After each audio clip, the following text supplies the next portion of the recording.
I've heard. Truly bothersome business. No, I do not foresee a problem on that front. The main concern is Roban. There is no telling what the brute might do. Have the blades watch him in the flames day and night. You may leave the Sultana to me. I shall personally attend her grace.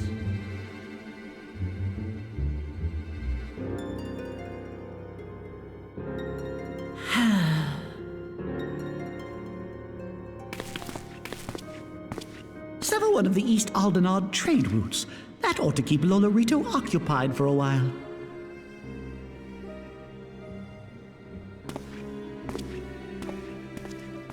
Nanamo Ulnamo. For my sake, pray be a good little Sultana to the last.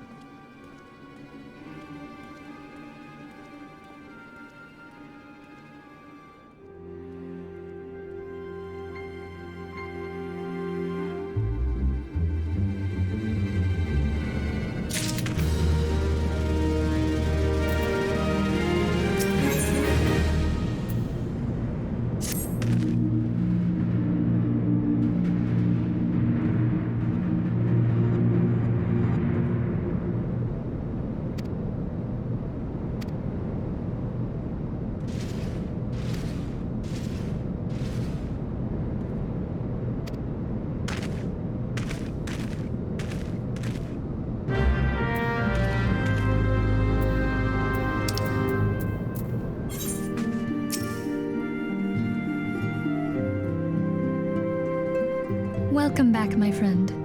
I have already received word from Alfino.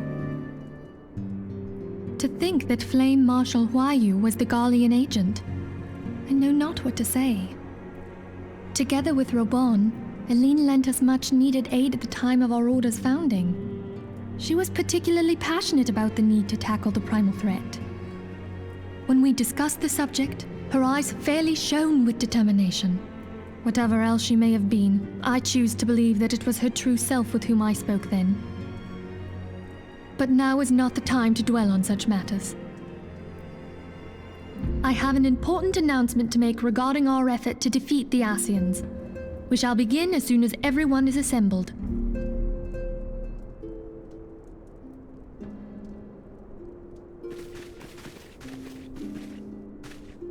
My thanks for coming, friends. Moonbreeder, the floor is yours.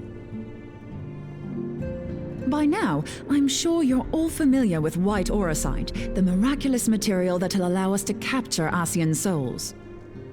Back at Snowcloak, we verified its ability to absorb vast amounts of ether. Alas, it leaves something to be desired in the area of stability. The stone can only store ether for a short while before expelling its contents. In addition to Auracite's inherent limitations, we must needs be wary of our enemy's strength. Our foe draweth upon an infinite wellspring of power. Even should we succeed in entrapping him, the stone will not long contain his wrath. Meaning that, if we want to kill the swine, we'll have to be quick about it.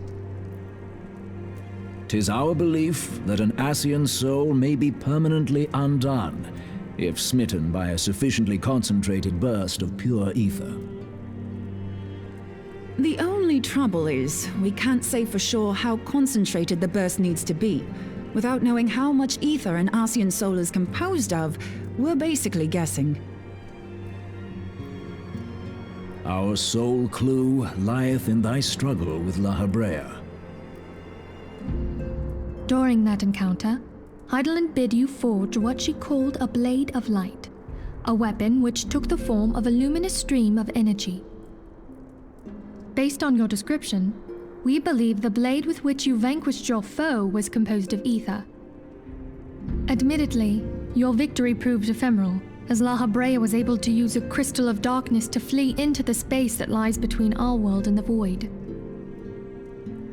The fact remains, however, that Heidelin placed the means to destroy the Ascians in your hands. Be that as it may, it would be unwise to assume that she will do the same when we next encounter such a foe.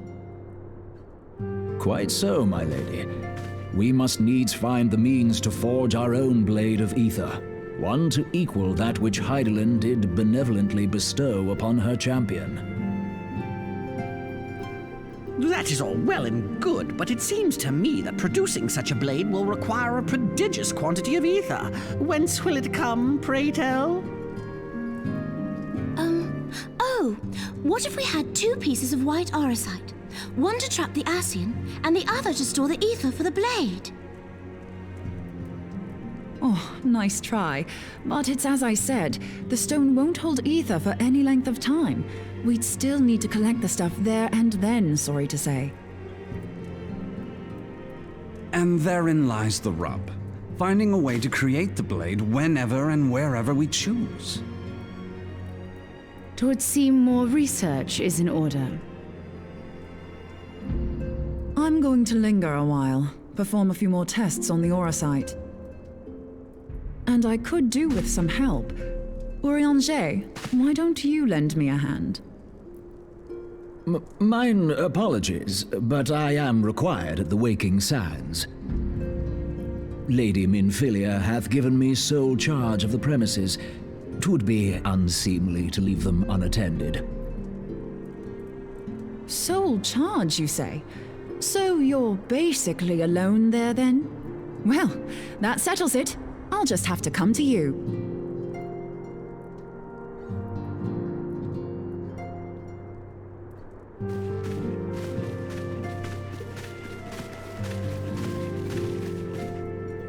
While you were afield, word arrived from the Sharlayan motherland.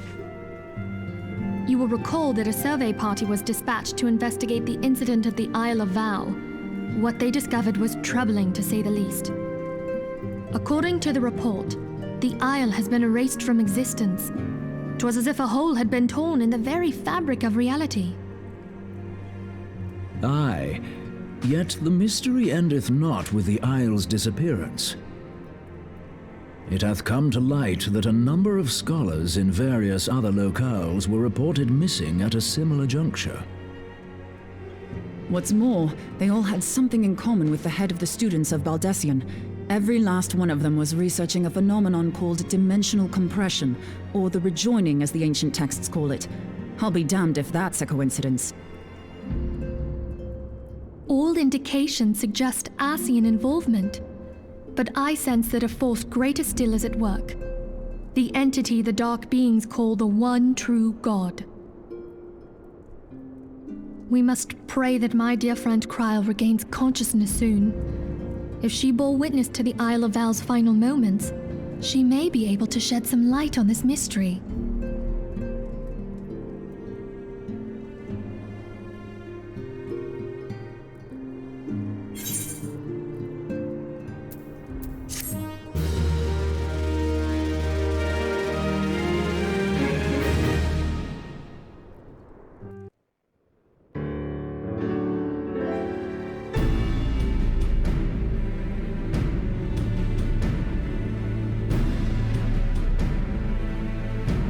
Following the calamity, the forces of the 14th Imperial Legion entrenched themselves in strategic locations across Eorzea.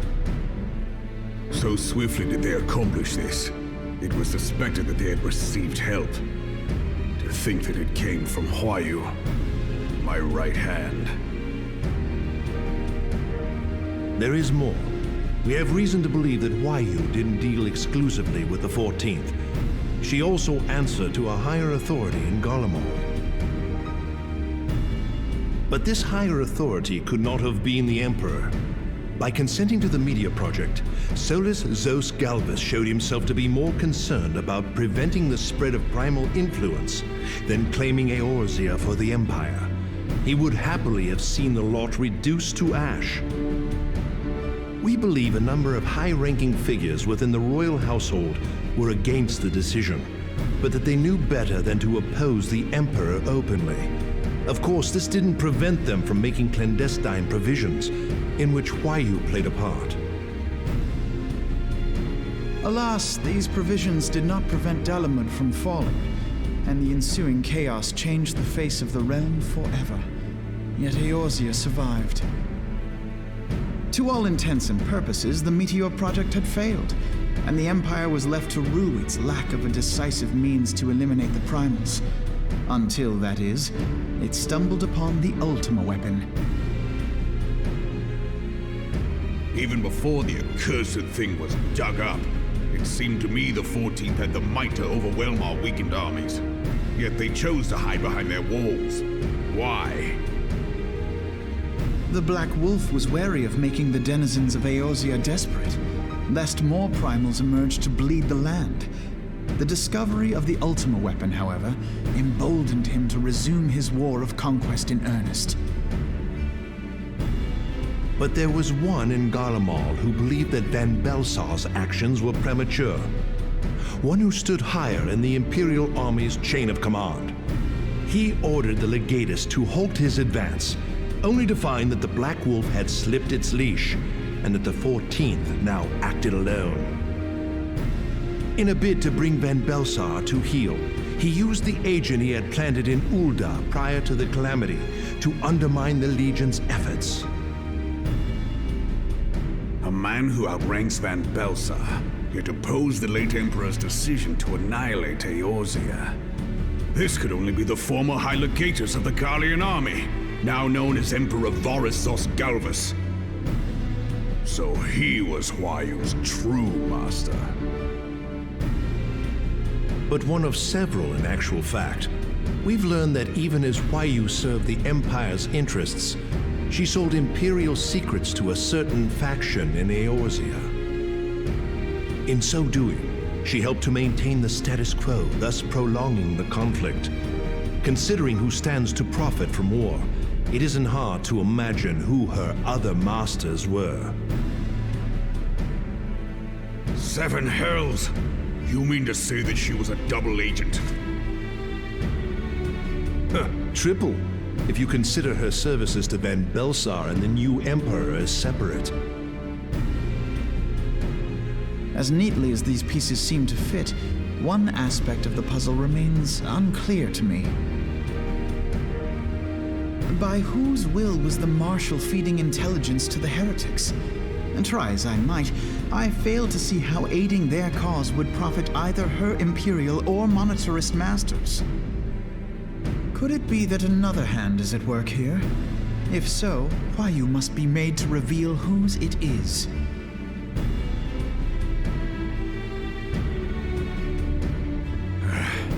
Not only have I lost a trusted friend, now I must interrogate her as a stranger. Not a pleasant task, I grant you, but a necessary one. Unless we weed out the ivy, root, stalk, and stem, it will simply grow back. I know that full well. Those closest to Huayu have already been detained, and I will question them alongside her. General, pray keep in mind that there may be unwitting abettors among them. All will be treated fairly. On that you have my word. Those who are innocent have no cause to fear. You have ever been a friend of truth, General. I hope the unpleasant task of weeding out falsehood will not detain you too long.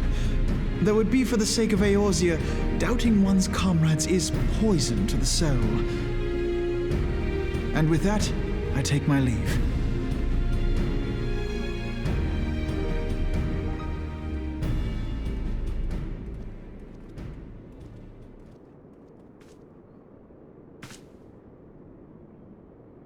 All these years, I've been made to dance to their tune. How could you, Huayu?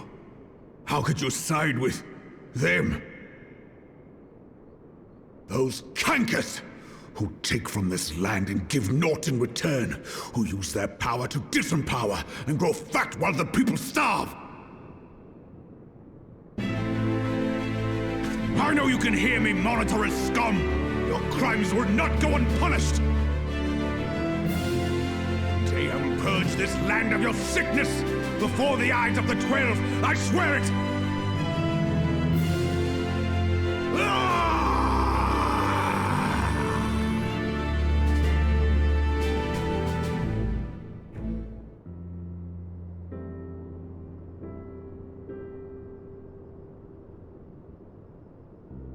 I shall have no further need of you this day. Your Grace.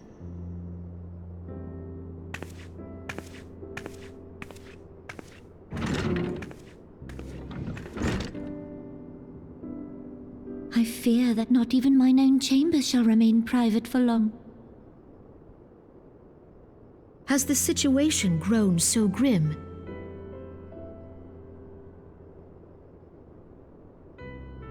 Ever since he proposed the Cartiner Reclamation Bill, Teleji Adeleji has risen to greater prominence upon the backs of impoverished refugees.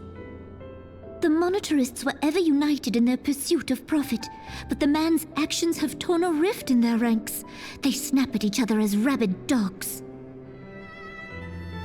Yet now is not the time to be bickering among ourselves.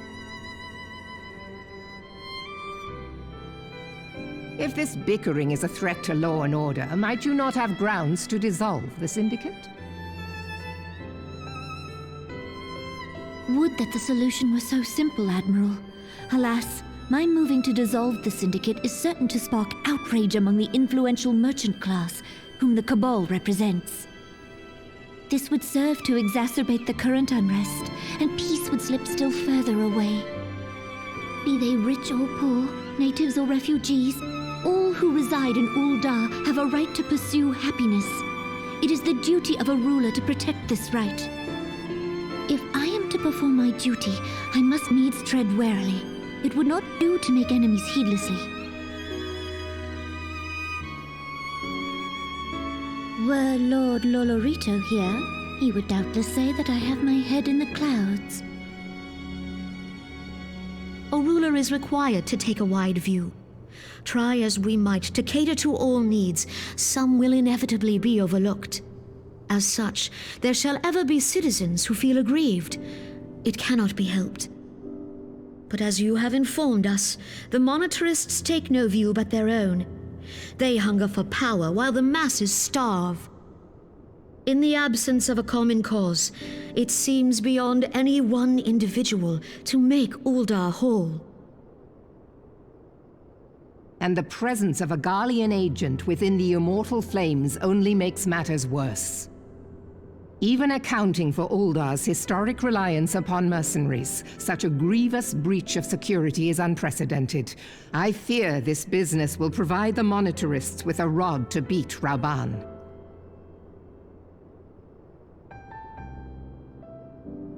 Eorzea can ill afford for the Immortal Flames to be dampened now. Ere long, the Garleans will turn their ravenous gaze toward our lands once more. If we are to resist their might, our nations must stand together. Yet for this to happen, our nations must be whole. Cannot be done to improve the situation in Ul'dah.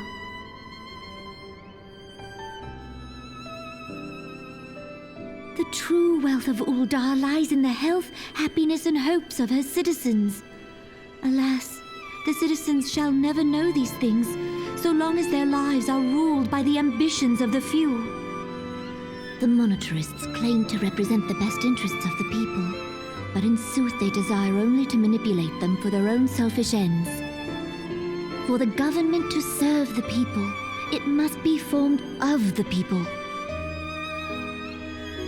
For Ul'dah to move forward, it is not only the syndicate that must be dissolved.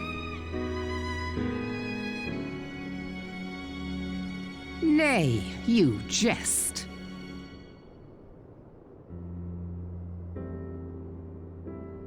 My friends, it was for no other reason than to make known to you mine intent that I requested your presence here. When I make my declaration to the people, chaos shall inevitably ensue. As the last monarch in the line of Ul, I make unto you this request. Help Rauban to preserve order and protect the people. Forsake them, and you forsake yourselves, for a strong Eorzea will ever have need of a strong Ul'dah.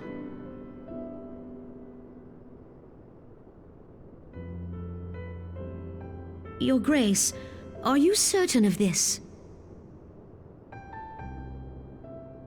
there is no other way. When the time is ripe, the nation shall become a true republic. Both royalists and monetarists shall cease to be. Uldar will no longer belong to kings or queens or merchant princes, but to her people.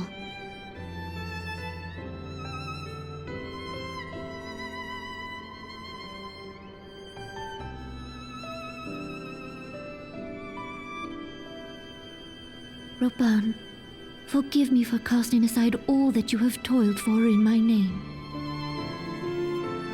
Beyond this gesture, I am powerless to help my subjects.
shit.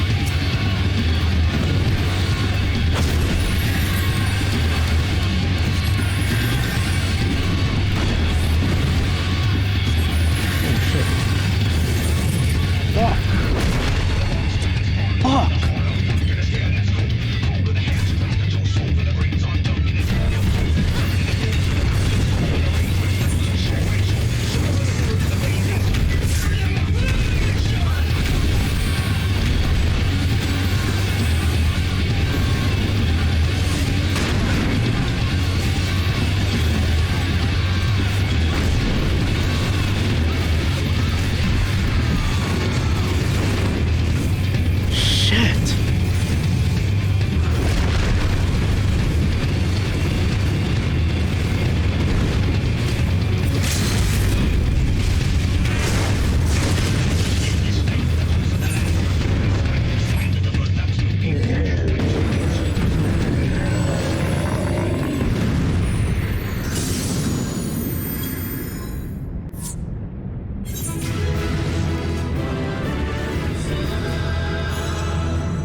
My god, that was fucking stupid. Fuck. My god, that sucked. Fuck, I need practice.